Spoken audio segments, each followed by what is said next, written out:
বন্ধুরা, আনারা কন্ডে আছেন? ভালো আছেন নি? আনার গোহন তো ভালো আছি। আজ যান ইয়ে করি টমেটো গুনারে ইগেরে দুফাট করে কাটিয়ে লাইছি। এই কারণে কাটি গোড়া গুনায় হালা দিছি। তো অন টমেটো গুনারে এরিমা করে ভাজি লমু।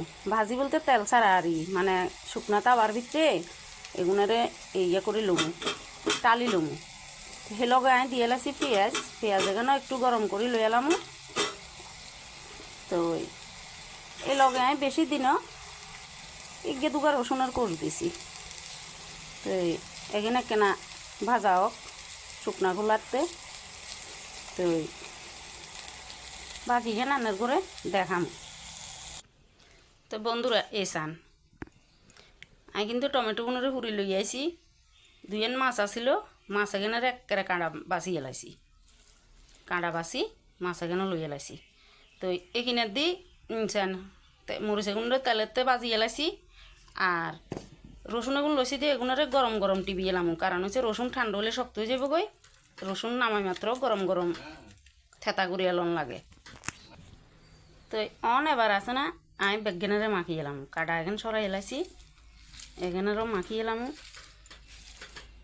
তো ঘটনা হয়েছে ভক্তাইয়েন আপনারা তো মাছ এখানে সিদ্ধ করিও করতে নারবেন। তো সিদ্ধ করলে অনেকে পছন্দ করে না। তো এলে বলি আই ভাজি এলাইছি মাছ এখানে। তো এমনি শুকনা মরিচ কোনো ডলি এলাম।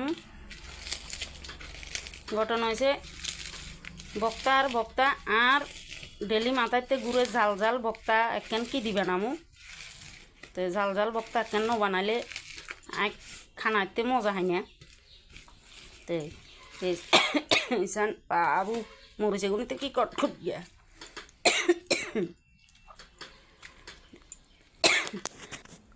তো টমেটো এগুলো ইয়া করে এলাইছি। এবার বেগেন দি মাখমু। তো